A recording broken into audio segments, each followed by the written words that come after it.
Watch now how to escape poverty and get rich in 2024 with multiple sources of income. If you watch this video until the end, you'll probably be the first wealthy person in your family because I'm going to teach you very important things. Let me ask you a question. Do you want to be successful in life? You can learn to be successful just as you learn math, chemistry, or biology. In the same way you learn these things, you can also learn to be successful, which is totally different from succeeding. Being successful is one thing, succeeding is another. For example, there might be a soccer player who has a lot of success playing soccer, but if you look at his personal life, it's all in a mess. This person is successful in playing soccer, but not successful in life. To be successful in life, you have to work in various areas, in the personal, professional, financial, family, social, and friendship areas. This is the big difference between success and being successful. What are you looking for? Do you want success in something specific, or do you want to be successful overall? Leave your comment. I already want to mention that if you want to be successful, watch this video until the end, because at the end of this video, you will find very valuable tips. Let's go back to our analysis. Now you might be thinking, to be successful, I would have to be born with a silver spoon. No, on the contrary. Successful people in life in general had difficult childhoods. 85% of people who consider themselves successful in Brazil came from humble families. That is, they worked as employees for someone, went through difficult times. So you are not doomed to be who you always were. Your past is gone and you can't change that.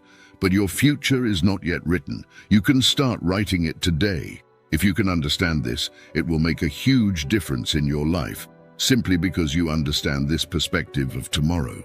Know that we are the only animals on planet Earth with the ability to transcend. That means starting over. It doesn't matter where you were born. It doesn't matter the upbringing you had in childhood. It doesn't matter what you did or didn't do until today. Tomorrow you can open a new book, start the first page. That's called transcending. But to do that, we have to make some changes first. You, me, everybody knows what I'm talking about. A series of beliefs. And our modus operandi is based on our beliefs. And these beliefs are often unfavorable. They are not bringing us the desirable results. A belief becomes obsolete when it is not giving us what we want, which is to evolve. So let's eliminate the obsolete beliefs that are not bringing us the desirable results. We don't need to reinvent the wheel. The secret here is to make it spin faster. Because someone has come before, studied all of this, researched millionaires, successful people, not only in terms of money, but in terms of family, health, etc. And they managed to identify what common habits these so-called successful people have. So, do you want to move towards success? I want to know where you are coming from. If you don't have a clear idea of where you are coming from, it is practically impossible to achieve the success you are seeking.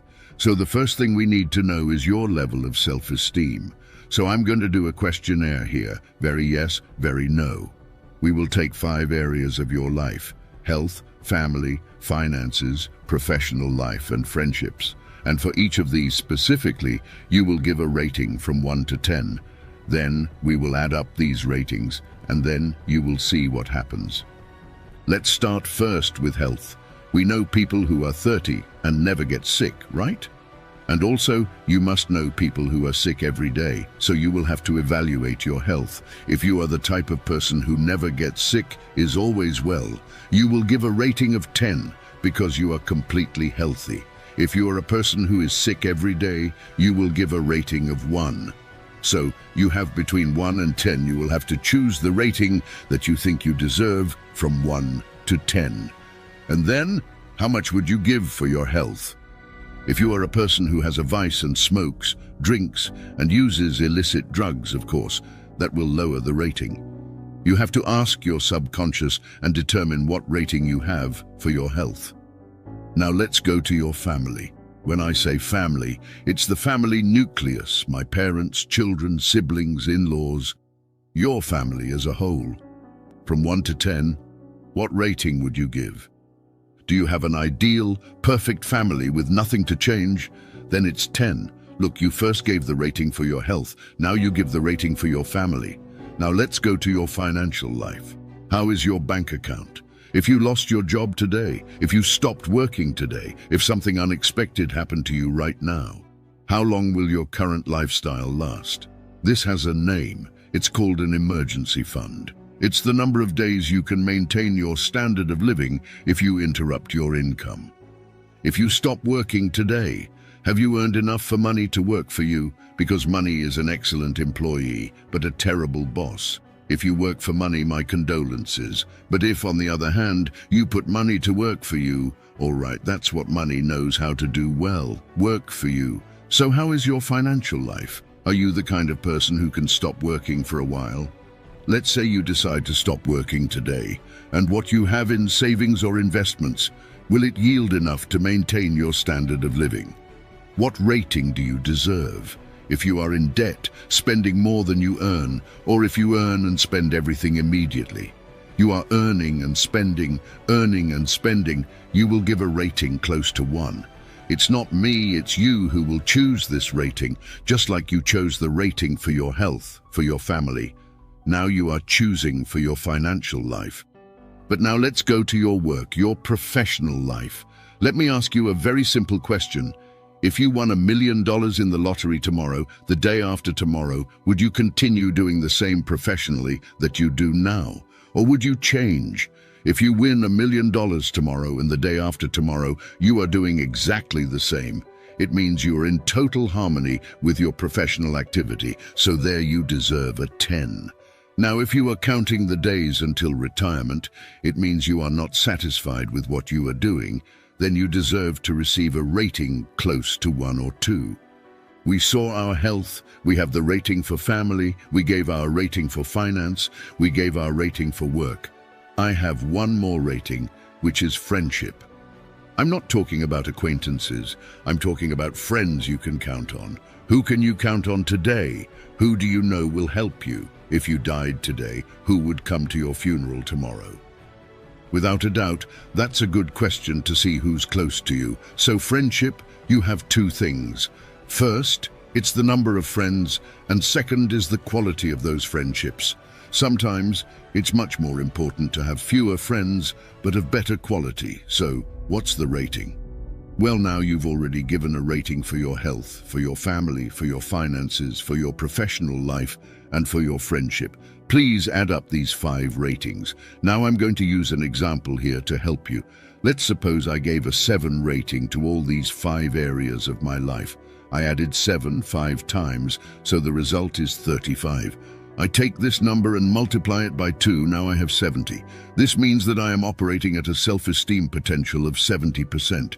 Do it there, let's see what happens. Take these 5 ratings, add them up, multiply by 2, now you know where you're coming from. So, let's suppose if I'm coming from 70%, it means I'm using 70% of my self-esteem, 70% of the potential of my soul. If I now take this potential and increase it to 72, 73, this makes an absurd difference in the result. A small difference in performance brings a tremendous difference in the result. An example of this is a horse that comes in first. Compared to a horse that comes in second, the difference is a nose. That's just a small difference. The nose of the first horse crossed the finish line a little before the nose of the second. But think about it, the first will be remembered forever and will win the prize and be greatly praised. And the second, it's just a difference of a nose. No one will remember who came in second. That's because it was a difference of a few centimeters, fractions of a second. So learn that a small difference in performance brings a tremendous difference in results. You compare a poor, unsuccessful individual and a millionaire, successful individual. They get up more or less at the same time. They go to bed more or less at the same time. So you see that there isn't much difference between one and the other. But what is one doing? They are small details done constantly, strategically, that makes all the difference. Then you find out that you are operating at 60% of your self-esteem. Then you ask me, Dr. Eden, how do I improve? Then comes a crucial point. I will show you 3 things you have to do. The first thing is for you to develop a capacity for visualization, not of what you don't want, but of what you want. If you focus on what you don't want, instead of focusing on what you want, it's as if you were driving a car, looking through the rearview mirror. You know where you're coming from, but you don't know where you're going. So Einstein said that imagination is more important than knowledge. Every time there was a dispute between knowledge and imagination, imagination always won. So you have to learn to imagine the situation you want. It has to exist first in your brain. Let me give you an example. You dream of acquiring a new house. You have to see how many rooms it will have, how it will be built, what color the outer wall will be, what color the inner wall will be, how many bedrooms, how many bathrooms, what furniture, what carpet you will put. You start creating this new house in your mind. The more specific, the more characteristics, the more details you put.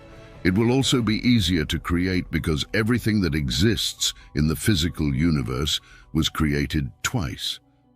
You want to see it, look around you, choose any object that you saw there, anyone. It can even be the object you're holding right now, yes, your phone.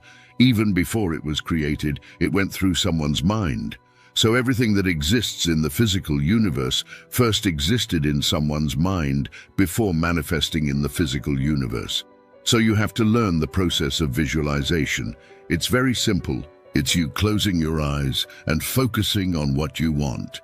In your health area, in your family area, in your professional areas, in the most important areas of your life, you have to learn to visualize. That's the first thing you need to do, but it doesn't stop there. Have you noticed that since I started talking inside your head, there's a dialogue? An inner dialogue that is talking to you all the time. With many things you agree, but there are some things you disagree with. There's a conversation inside your head. There's a voice inside your head asking what voice is that. So stop for a moment and pay attention to it. Is it a friendly voice or not? Do you consider it a friend? Or is it someone who is criticizing you? It can be your own voice, it can be your father's voice, it can be your mother's voice, but there is an internal dialogue inside that makes a huge difference in your life. That's the internal dialogue. What kind of dialogue do you have?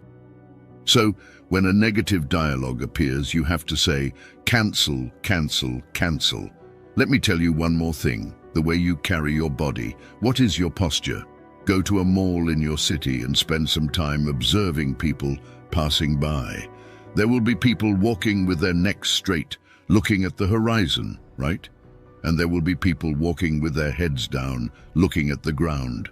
If you're in a room and a king, a queen, a prince, a princess enters, even if you don't know they're a king, a queen, you'll see that the person who enters has majesty.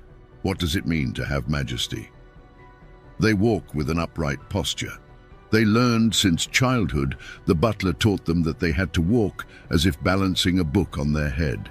When I stretch my body, imagining that there's a hook coming from the sky, pulling my head, my neck stretches, my shoulders relax. I connect with universal intelligence, that flow of intelligence there. And you know what happens? I improve my self-esteem. So, to improve my self-esteem, I have to know how to visualize. I have to know how to deal with internal dialogue. I have to cancel what is negative. This is a very serious problem. Have you ever stopped to think that all the time we are imagining things, whether positive or negative? If I say, think of an elephant, at this very moment, you are imagining an elephant. Now, if I tell you, don't think of a lion, even though I said not to think, you ended up thinking. Do you know why this happened? Because the word no has no linguistic representation. For example, a mother will say, son, don't disturb your little sister. The mother is talking to the child, and he continues to disturb his sister because, for the boy's subconscious mind, the mother is telling him to disturb his sister. The mother here is focusing on what she doesn't want. What this mother should do is focus on what she really wants, which in this case would be, instead of saying, son, stop disturbing your sister, she should try this. Son, could you leave your sister alone? So you have to express what you want, not what you don't want. And this also works in internal dialogue. Learn to control this, and this video will have been very worthwhile for you. It will give you immense long-term benefits. If you understand what I mean, please comment, "I understood." Now I'm going to teach another very important lesson. We are judged in life by three things: your appearance, what you say, and how you say what you say. If someone asks you a question, how you respond makes all the difference. I can have two bricklayers laying bricks. I go to the first bricklayer and ask, "What do you do in life?" "I am a bricklayer." I put one brick on top of the other, and then I ask the second bricklayer, "What do you do in life?" "I am also a bricklayer," he will answer, and he will continue saying, "I am building the Maracana, which is the largest football stadium in the world, and it will stay here for posterity." Look how interesting. Both physically do the same thing, put one brick on top of the other, only one sees it as a job, and the other has a broader perspective. So this other one won't be a bricklayer for long. Soon he will own a construction company. Second, you are judged by your appearance. Do you want to play for Flamengo? Don't show up there in Fluminense's uniform. Do you want to join the army? Don't show up there in shorts and a tank top. So you have to be appropriately dressed for the occasion. I'm going to teach success, so I have to be well presented according to the situation, understand? So you can be watching however you want in shorts, it doesn't matter. But if I were giving this lecture in a church, for example, I couldn't be in shorts and flip-flops. I would be teaching about success, so I should be dressed in success uniform. Appearance is very important. You are judged by your appearance. You are judged by what you say. While you haven't said anything, no one knows if you're intelligent or not, but the moment you speak and speak nonsense, there's no way to go back. An arrow once launched does not return. When a spoken word is launched, it no longer belongs to you. It has been thrown into the world. So if you're not sure what you're going to say, it's better to stay silent. Most wise people are respected for speaking little. And it's not just what you say, it's how you say what you say. Two individuals can say the same thing, and the impact will be totally different. There's a phrase that goes like this: the singer is more important than the song. You're a fan of a great singer, right? I imagine he has a song that touches your heart. That same song sung by a singer you don't like wouldn't have the same impact on you. So, know what you're going to say, how you're going to say it, and at the right time, okay? Let me see another important piece of knowledge for you. I know, pay attention. Imagine you're going to bake a cake. This cake is not made with just flour, not just with butter, not just with eggs. Of course, butter is important. The egg is important. It's necessary, but it's not enough. The success cake we are learning has 6 ingredients. The first ingredient is self-esteem, the second is communication, and now comes goals, comes attitude, comes work, and comes ambition. When you put these 6 ingredients together with patience, persistence, which are the characteristics of the professional that the amateur doesn't have. The amateur wants everything yesterday, but nature doesn't work that way. Dawn only comes after the whole night has passed, and so on. You plant a seed, the next day it's not a plant. It continues to be a seed, starting its germination process, but it continues to be a seed. So I have to understand that I am on the right path, and it takes time for that to happen. Many people end up making mistakes in this. Often a person gives up before things happen. That's why patience and persistence are essential.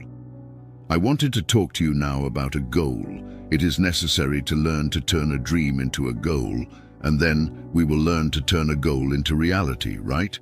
How do I turn a dream into a goal? I turn a dream into a goal by setting a date. Anything you want someday will never happen.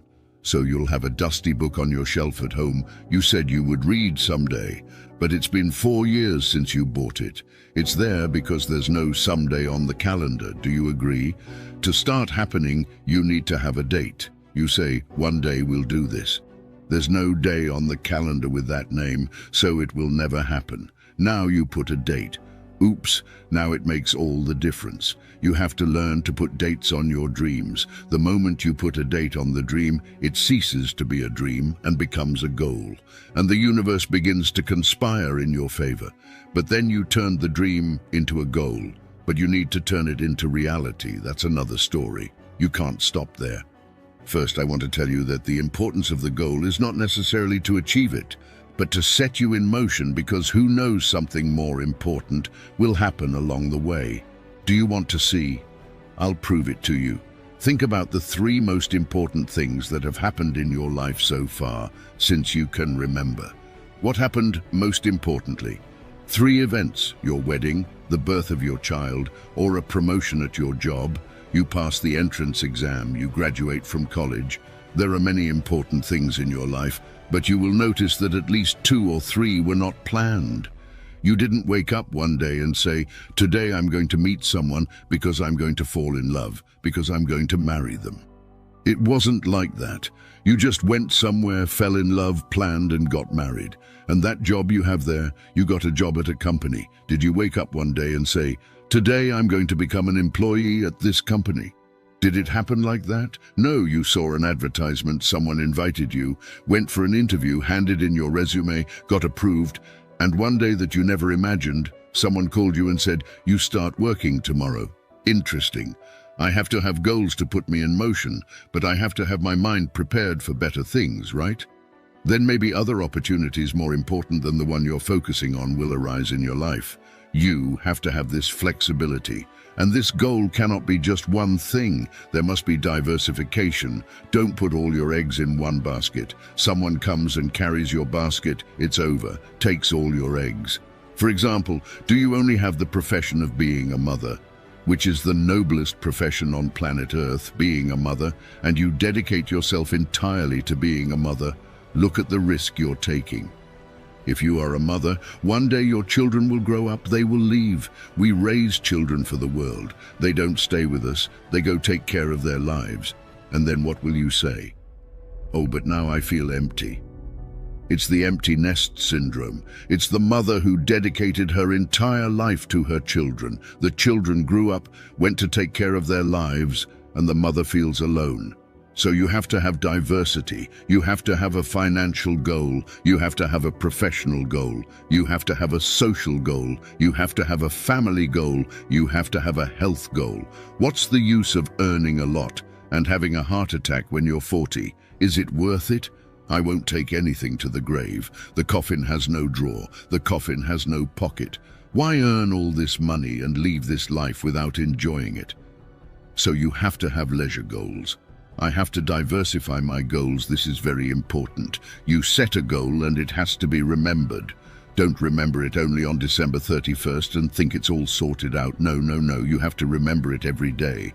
The Orientals take a doll called Daruma, I don't know if you know, and paint one eye of the doll, paint the right eye of the doll, and then there's still the left eye to paint, and they put that doll on the table. That doll represents a goal, buying a new house. So every time they look at that doll, they remember the goal. It serves as a reminder for it. There are several darumas in the room, many with both eyes painted and some with only one eye painted, because the goal has to be remembered. For example, are you studying medicine just because it's your parents' dream? No, no, no, it's all wrong. Tell your father to take the entrance exam. You have to pursue a goal that is yours, that you really desire, understand? If an Oriental said he would buy a new house, and when he buys it, he goes there and paints the other eye of the doll. If you enter an Oriental's house, you will see that there are several darumas in the room, many with both eyes painted and some with one eye painted.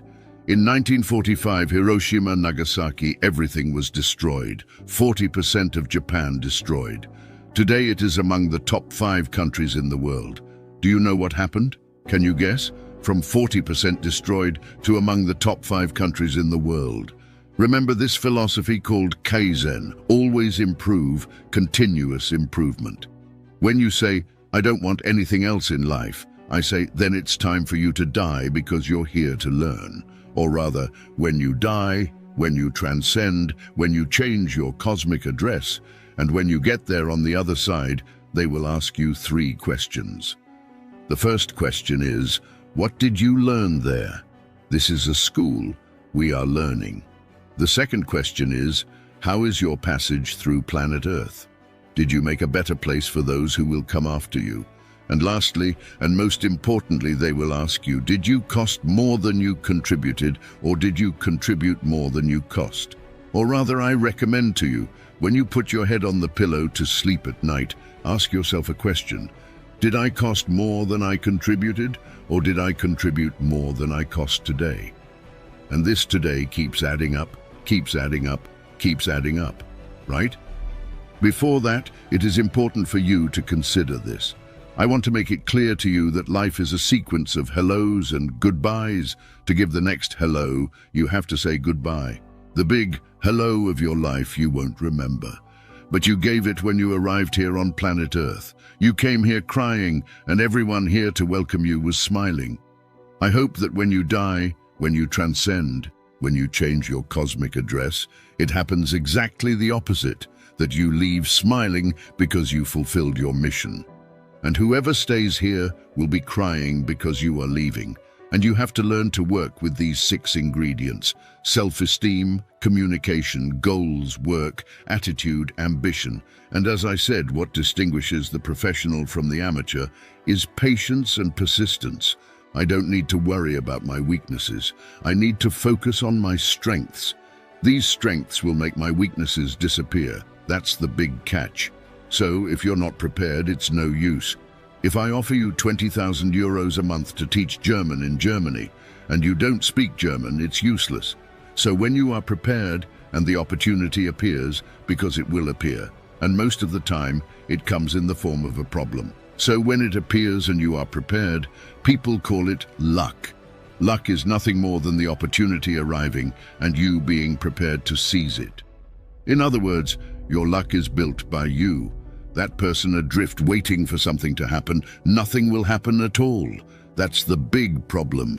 Be prepared when the great opportunity comes. Watch now. The secret that Robert Kiyosaki used in the past and still uses today to get richer and richer. How to get rich quickly. This is one of the most searched queries on YouTube. You've probably looked it up at some point in your life, but the majority of people who want to be rich never really learn it. That's because they are always looking at the wrong side of the equation. But today, I will teach you to look at the right side.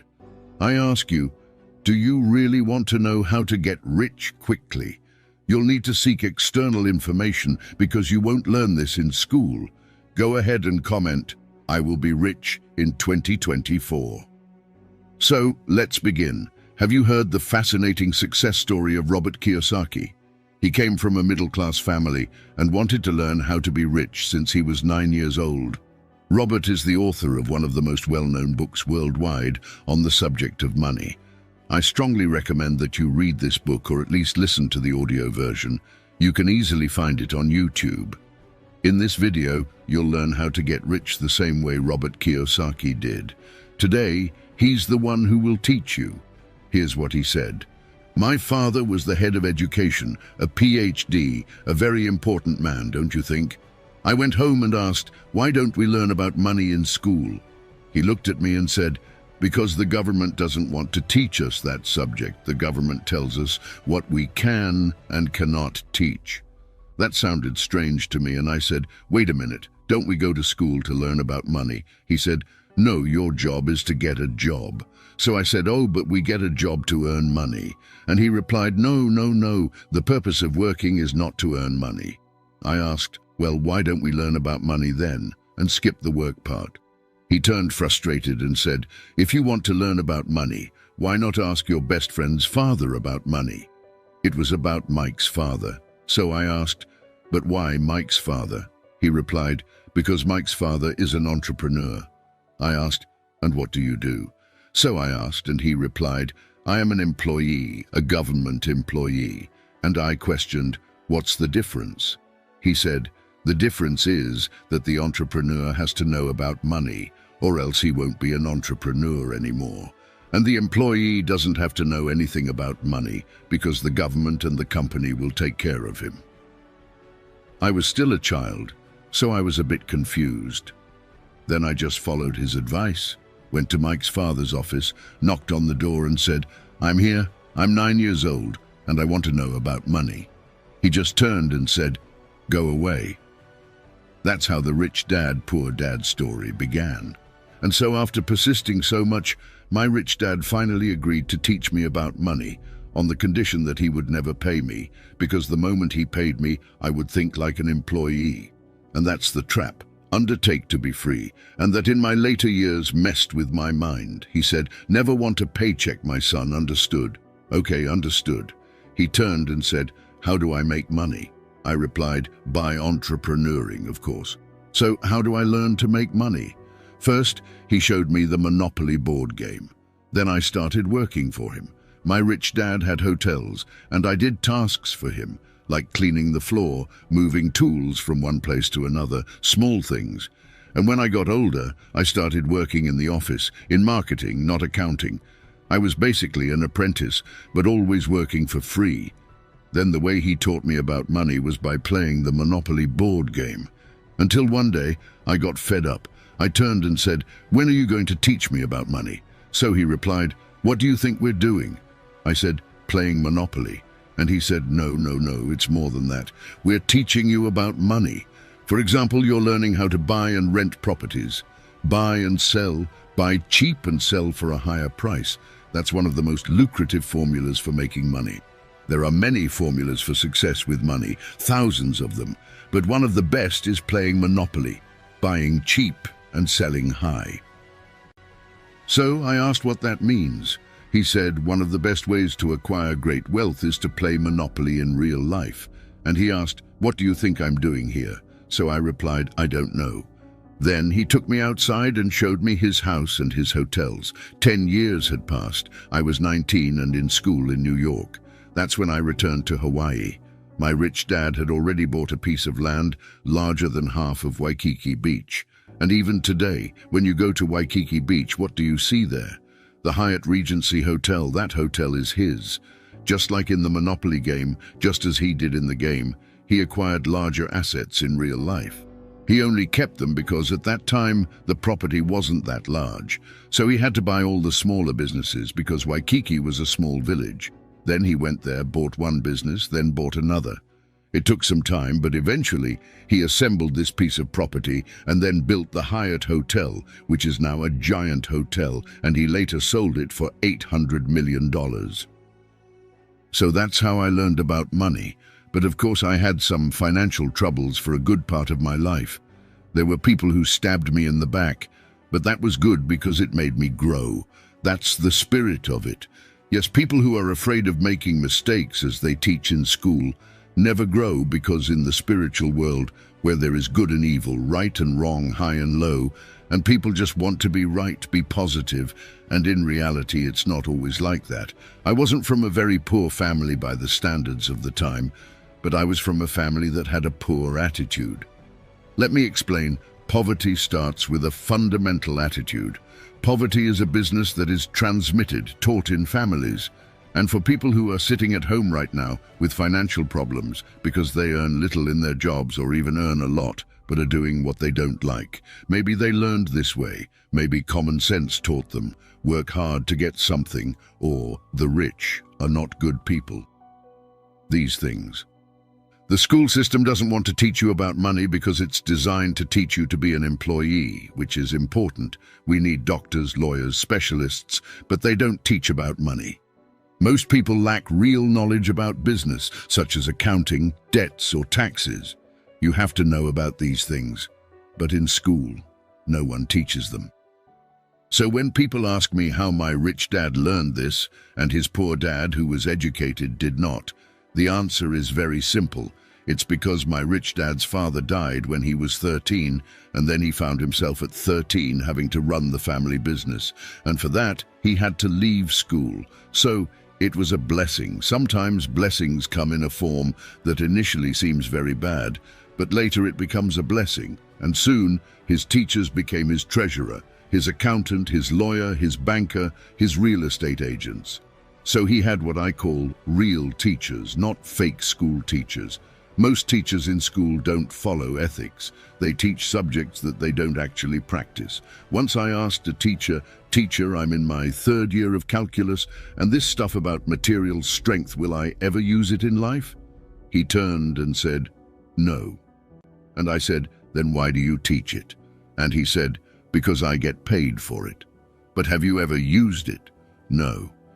So, if I can give advice to people, I want to say seek real teachers, not fake teachers. A fake teacher is one who doesn't do what he teaches, and a real teacher does what he teaches every day. Accountants, my lawyers, are doing it every day. That's how I learn from them, solving the problems of my businesses. So I have accountants, lawyers, bankers. They earn little, I know, but they are necessary because they help me solve the problems that arise in my company. And the rich constantly say, don't tell them this. Don't tell people how they can be rich. Keep them poor. I myself am not religious, but the Bible says, you will always have the poor with you. And this is a harsh reality. Every poverty begins to emerge in the mindset first, and once it takes root, it affects your entire life. You are constantly affirming negative things about yourself. Okay, I'm not very religious, but when a person says, I can't, I won't be able, they sink and end up becoming what they said. My poor dad said that constantly, and my rich dad said, that's why he's poor. A poor person says, how am I going to buy this? I'll never be able to afford it, because deep down it's an escape, you understand? It's easier to say that. And do you know what my rich dad used to say? Instead of, I don't have money for that, how can I afford it? How can I do what is necessary to get there? He said, a question opens the mind, and an affirmation closes the mind. See, when you say, I can't afford that, your mind closes, and what you said ends up happening. But when you say, how can I afford that, your mind opens, and you find countless solutions to solve your problem. For example, basketball and football. Both have teams, but with different rules. Other people are golfers playing alone. Each plays in their own way. And in the financial game, I follow the rules of real estate. So what I say to young people is, find your game and play it. Watch now, 10 important things you need to do in 2024 to become very rich. Throughout this content, I will present a careful selection of 10 areas that will not only boost your economic stability, but also open doors to achieving financial freedom. What areas have you been investing in? Currently, do the areas in which you invest bring prosperity? Do you dream of financial freedom? Be prepared to absorb not only the best advice, but also to reflect on how to apply them practically in your financial life. Remember that the journey towards financial freedom is a continuous build, and these tips represent a valuable guide to initiate and maintain this transformative process. Leave your comment as follows. I will be rich. Just comment this. I will be rich. When I see this comment, I will give it a little heart. Stay until the end, as investment 5 and 10 are the most important. Number 1, stocks. Investing in stocks is a widely adopted financial strategy by investors seeking the coveted financial freedom. Stocks, representing a fraction of ownership in a company, are tradable instruments in financial markets, providing a unique dynamic of capital growth and passive gains in the form of dividends. It is essential to highlight that the stock market is dynamic, influenced by various factors, including economic, political, and global events. Continuous analysis and updates on market conditions are crucial for making informed decisions. Number 2, fixed income securities. The investment category called fixed income includes different types of financial instruments, such as certificates of deposit, treasury bonds, and corporate bonds. These investments offer predictable returns, usually in the form of interest or regular payments, making them an attractive choice for those aiming for financial independence. The stability and predictability of these investments not only protect the invested money, but also provide a regular source of passive income. The allure of these financial instruments lies not only in stability, but also in the ability to reduce risks related to market instability while preserving the invested capital. Fixed income investments play a crucial role in building balanced financial portfolios.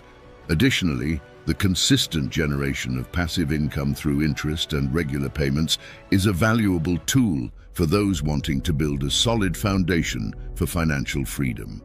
Number 3, investment funds. Exchange-traded funds, known as ETFs, are a form of investment that gives investors ownership of a diversified collection of financial assets, such as stocks, bonds, and commodities. This is an efficient way to make a portfolio more diversified, tracking the performance of an index or a specific segment of the financial market. ETFs are useful for those wanting to build a balanced portfolio, allowing easy access to a variety of assets in a single transaction. This not only aids in diversification, but also reduces investment risks. ETFs are a versatile and affordable form of investment, offering an efficient way to diversify portfolios, align strategies with market trends, and provide flexibility while maintaining high standards of transparency and operational efficiency. Number 4, real estate. Real estate investments are a robust way to invest money. This includes buying different types of properties, such as houses, apartments, land, and commercial buildings. The main goal of these investments is not only to earn money from rent, but also to see the value of properties increase over time, providing a broader financial return. Diversifying the types of properties you own gives investors the chance to have more options to earn money. Moreover, it can help build financial freedom. Investing in real estate is not just about making money from rent, but can also be a way to make your wealth grow. If investors approach this strategically, diversely, and flexibly, they can increase their profits and create a solid foundation for achieving financial freedom. Number 5, cryptocurrencies. Digital currencies, cryptocurrencies are an interesting type of online money not controlled by a single authority. They use a technology called blockchain to be secure and transparent in creating, storing, and transferring value. These currencies are becoming popular as an investment because they have the potential to increase in value and do not depend on traditional financial systems. This has caught the attention of investors and enthusiasts, offering a positive outlook for the economic landscape.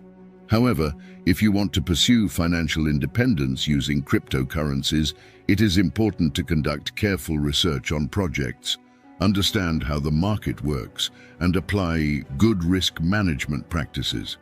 Investing consciously, considering both opportunities and risks, is crucial to achieving the goal of financial independence in the world of cryptocurrencies. If you are watching up to this point, it is because you are interested in financial freedom. If you realize that you need to invest in any of these areas, leave a like and write which area interested you the most in the comments below. If you want to stay informed about all economic freedom topics, subscribe to the channel so you don't miss any content. Number 6, royalties. Royalties are payments that people receive when others use their creations, ideas, patents, or intellectual property. These financial compensations are important to encourage innovation and protect the value of unique things. Royalties are not just a one-time payment, but also a source of continuous income over time. This is essential for financial stability, acting as a kind of economic safety net. Thus, royalties are not just financial transactions, but investments that continue to generate money over time. Furthermore, royalties are not limited to a specific sector.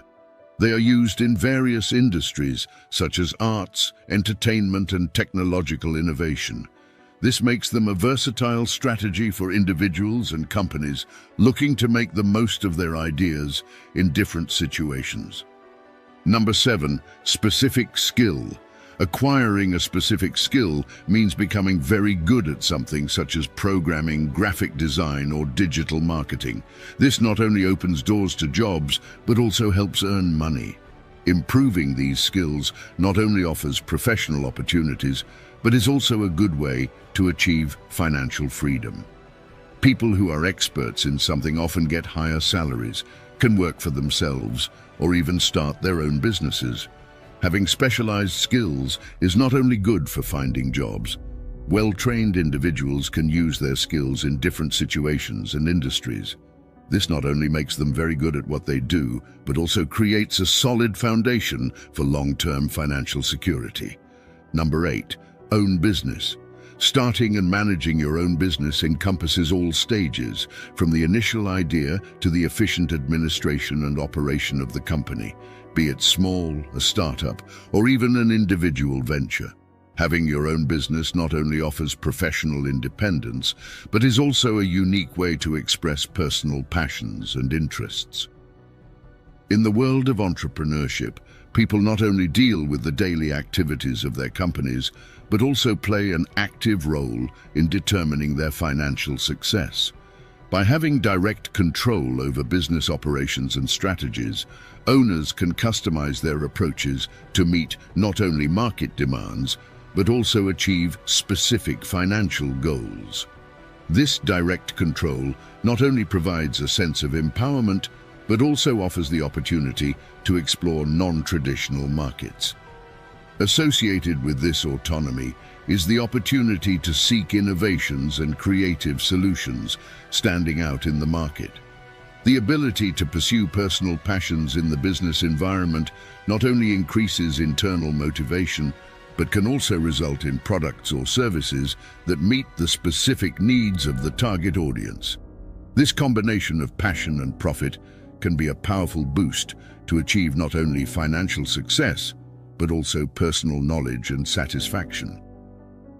Number 9, healthy habits.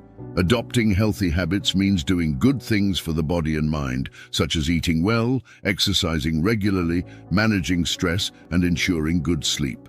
These practices not only benefit physical health, but are also important for maintaining mental health. Even though these habits are not typically considered in terms of money, it is crucial to understand that they have a significant impact on the pursuit of financial stability. It is important to realize that healthy habits not only affect personal health, but also have significant financial consequences. By adopting a healthy lifestyle, expenses on medical care decrease significantly. This happens because we avoid expenses on medical treatments that can be prevented by healthy habits. Moreover, it is fundamental to understand that healthy habits also provide a competitive advantage in your daily activities, which puts you at an advantage in the job market. The extra energy from a healthy lifestyle not only strengthens the body, but also improves the ability to seize career opportunities, leading to an overall increase in earnings over time. Number 10, right people. Having the right people in your network is crucial to achieving financial success and gaining independence. Developing solid relationships with mentors, colleagues, and experienced individuals not only provides valuable information, but also essential guidance for personal and professional growth. These connections can result in learning opportunities, strategic partnerships, and open doors for new ventures and investments. This significantly accelerates progress towards desired financial goals. Connecting with financially successful people, whether online or in person, adds an extra layer of inspiration and motivation to your path. Being in touch with people who have achieved the success you seek not only offers examples of achievements, but also helps strengthen and expand your own financial ambitions. This networking not only sets more ambitious goals, but also provides valuable support for creating strategic plans that drive your financial growth more effectively. Furthermore, diversifying your network beyond the financial field can further enrich your perspectives. By interacting with professionals from different sectors, you gain varied knowledge that is advantageous in investment decisions and business strategies. This comprehensive approach not only broadens your options for continuous learning, but also creates an environment conducive to identifying innovative opportunities and developing creative solutions to financial challenges. Watch now. How to get out of the rat race once and for all. Are you living intentionally or just existing on autopilot, focused on paying bills and invoices? Do you consider yourself financially free? Since our birth, we are thrust into a tiresome competition, an incessant cycle of hard work, material possessions accumulation, insufficient resources due to the consumption of these goods, followed by new efforts to preserve these scarce material resources. Thus, we encounter this routine day after day, resembling a trained dog chasing a ball or a rodent running endlessly inside a wheel without making progress. If you've never delved into finance or financial education, you are at serious risk of remaining your entire existence trapped in this cycle known as the notorious rat race. The purpose of this video is to alert you and help you escape the most common phenomenon in society known as the rat race. Give it a thumbs up if you answered yes to any of the initial questions, and subscribe to the channel if you're willing to achieve a future of great financial prosperity. Write, "I will exit the rat race" in the comments here so you can affirm this statement confidently. Stay until the end of the video if you want to know the most important tip to break free from the vicious cycle of debt. The truth is, no one is sure who coined the term rat race. But we know it began to be used in 1929 during one of the most serious economic crises in history. This period persisted until around 1940, affecting nation after nation globally. At that time, humanity faced the worst challenges that a severe economic crisis and financial resource scarcity could generate in people's lives. For example, in the United States, the unemployment rate during the 1929 crisis reached 25%. This means that 1 in every 4 workers was unemployed. All workers who managed to keep their jobs experienced salary reductions, increased working hours, and alarming working conditions. Many workers lost their lives during working hours, and the statistics reached unprecedented levels. In addition to all these problems, job stability was non-existent, and thousands of people were laid off daily, with tens of thousands accepting to work more hours for lower pay. In this period of scarcity, unemployment, need, and cycles, workers began to mention this phenomenon as the rat race, a concept in which one works for money, pays bills, runs out of resources, works again, pays bills, runs out of money, always dependent on one thing, the job and the boss, consuming all energy at work without ever making progress. In 1969, the expression became popular with the release of Dr. Lawrence J. Peter's book titled The Peter Principle. In this work, the author addressed the term in the context of work and advancement within companies. However, the rodent race, as we know it today, gained worldwide fame in 1997 when Robert Kiyosaki published the book Rich Dad, Poor Dad. In this work, he details the competition and offers guidance on how to escape it. The reason people enter and remain trapped in the frantic competition lies in the relationship that financially uneducated individuals establish with work and money. For this group, money, instead of providing freedom, acts as a form of confinement, keeping them increasingly entrenched in the system. The term rat race refers to these lab mice that spend all their energy seeking illusory rewards, preventing them from progressing. Similarly, most people work hard, consuming their energy in the pursuit of money that will be used to acquire products, hoping to achieve small doses of happiness. The more financial resources a person acquires, the larger the financial obligations become, and the more they need to endure to keep the gears turning. In the book, Rich Dad, Poor Dad, the author instructs us that from childhood, we are guided to attend a higher education institution, enter the workforce, and perform roles to earn income, which will be allocated to living expenses, settling bills, and acquiring goods. It is clear that there is nothing wrong with acquiring knowledge, graduating, and engaging in professional activities. After all, for many starting out, this represents the only opportunity to gain financial gains. The difficulty lies in the fact that we are rarely guided on managing the financial resources obtained. Many know the art of striving to earn income, but are unaware of how to manage money.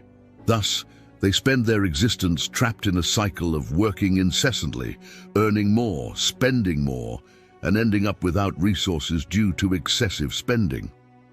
As a result, they restart this cycle to maintain their consumption pattern.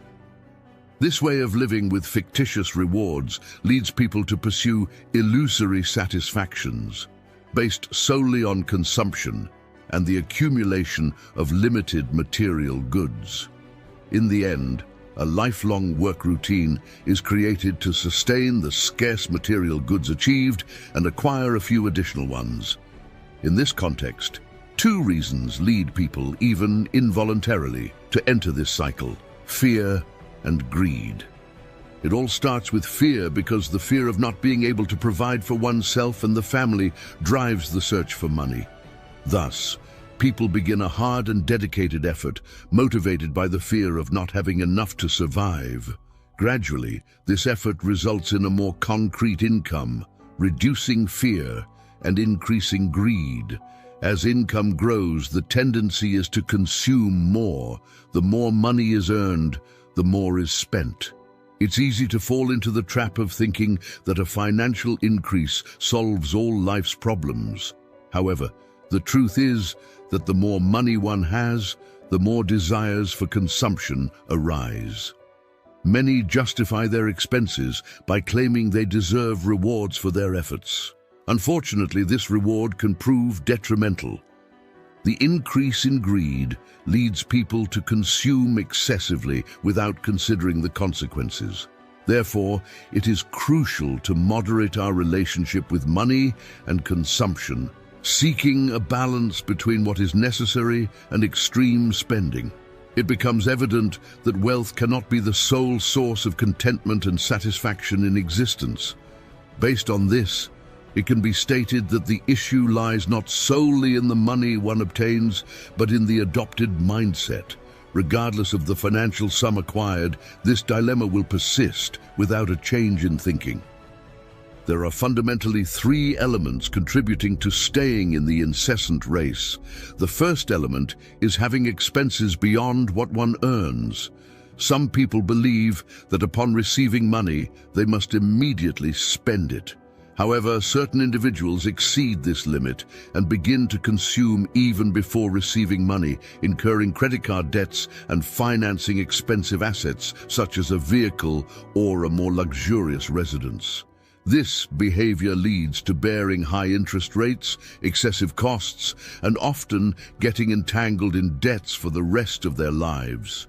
The second element is acquiring goods recklessly. Those trapped in the incessant race share a characteristic. They often spend impulsively, anticipating desires and paying a high price for them, subjecting themselves to interest and values higher than the actual worth of things. On many occasions, after impulsive spending, they realize that if they had not acted on impulse, they could have acquired the same material good for a much lower price. The third element is a lack of knowledge about how to invest one's own money. In general, they are unaware of the possibility of investing, as they are constantly preoccupied with indulging themselves. While deserving quality things, this is not how they will achieve it. In fact, it would be wise to consider that the greatest reward they can give themselves is freedom. Now that you are aware of the elements that keep you trapped in this vicious cycle, you may be wondering how to escape it. The first step in breaking free from this race is what you are already doing: understanding the problem and acknowledging its existence. The second step involves the educational aspect.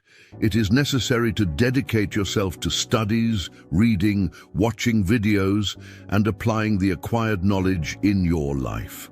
However, there are three crucial aspects that should not be forgotten if the intention is to avoid entering this constant competition. I will present these three suggestions from this moment on. The first suggestion is to establish a contingency fund that covers your costs for a minimum of 6 months.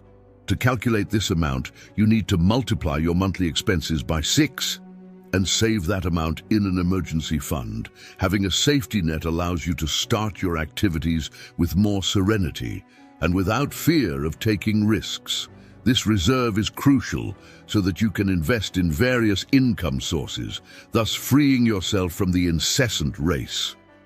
The second suggestion is to pay off all your debts and start making purchases only in cash. Although it is attractive to pay for a purchase in installments, debts can expose us to uncontrollable interest, causing you to spend much more than necessary. It is vital to remember that while you have not reached wealth, banks impose high interest rates, leading you to overdraft and applying revolving interest on the credit card. These charges can consume a significant portion of your financial resources and further complicate your economic situation. Keeping control over your credit card expenses is crucial. Avoid acquiring items you cannot afford, and always check the total amount of your bill. Otherwise, you may end up spending much more than you should and getting involved in a difficult-to-pay debt. The third suggestion, the most crucial of all, is to create new sources of income. Observing the most prosperous people in the world, it is noticed that all of them have more than 6 distinct sources of income. Do not rely solely on a single source of income as if it ceases. You are destined to work in insecurity. It is essential to study investments and entrepreneurship to access new ideas for income sources. Whenever you have the desire to spend your money on something as a reward, remember that the best reward you can offer yourself is financial freedom. Congratulations on making it this far. Don't forget to leave your like and comment. Which suggestion did you like the most? Follow these tips and soon you will find yourself free from this exhausting race. Now look for other videos on this channel that will provide you with deeper support on financial independence. See you in the next video.